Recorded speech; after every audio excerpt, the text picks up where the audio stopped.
সময় মনে রাখবে। কোন দুইটা কথা? মশাই আর তার স্ত্রী।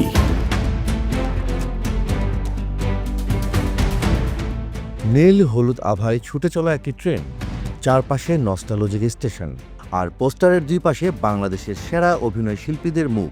এই পোস্টার যেন শুধু একটি সিনেমার নয়, এটা একটা যাত্রা, একটা স্মৃতি, একটা আবেগ, একটা ট্রেন, একটা গল্প, আর এমন কিছু সংলাপ যা মুক্তির আগেই কাঁপিয়ে দিয়েছে ভক্তদের।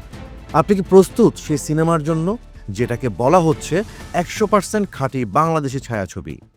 হ্যাঁ, বলছিলাম বনলতা এক্সপ্রেসের কথা, যার ট্রেলার মুক্তির পরে শুরু হয় তুমুল আলোচনা। পবিত্র ঈদুল ফিতরকে সামনে রেখে মুক্তি পেতে যাচ্ছে বহুল প্রতীক্ষিত সিনেমা বনলতা এক্সপ্রেস। পরিচালনায় আছেন তানিম নূর, যিনি বরাবরই ভিন্নধর্মী কাজের জন্য পরিচিত। আর এই সিনেমার গল্প এসেছে কিংবদন্তি লেখক হুমায়ুন আহমেদের একটি লেখা থেকে, আর তাই এটি দর্শকের আগ্রহের বড় কারণ। বৃহস্পতিবার 12ই মার্চ সিনেমাটি ট্রেলার মুক্তি দেওয়া হয়েছে। এদিন উপস্থিত অতিথিরা আনন্দ আর উচ্ছ্বাস নিয়ে ট্রেলারটি উপভোগ করেন। এই সিনেমাটির সবচেয়ে বড় আকর্ষণ হল এর তারকাবহুল কাস্ট, কারণ এতে আছেন মোশাররফ করিম, চঞ্চল চৌধুরী, শরীফুল রাজ, সাবিলা নূর, জাকিয়া বাড়ি মমো এবং আজমেরি হক বাঁধন সহ আরও অনেক দর্শক প্রিয় মুখ।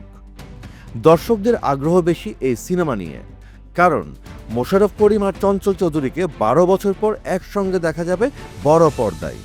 ট্রেলার মুক্তির দিনই দেখা গেছে দর্শকদের উচ্ছ্বাস।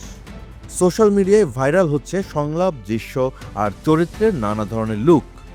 পরিচালক তানিম নূর বলেন, একটা সিনেমা একা বানানো যায় না, এটা পুরো টিমের কাজ। তিনি স্মরণ করেন হুমায়ুন আহমেদ এবং কিংবদন্তি সঙ্গীতশিল্পী আয়ুব বাচ্চুকে। সব মিলিয়ে বলা যায় বনলতা এক্সপ্রেস আসলে একটা সিনেমা নয়, বরং এটা একটা যাত্রা, যেখানে আছে গল্প, আবেগ আর বাস্তবতার মিশেল। আর তাই এবারের ঈদে দর্শকদের কাছে অন্যতম আকর্ষণ হতে যাচ্ছে বনলতা এক্সপ্রেস।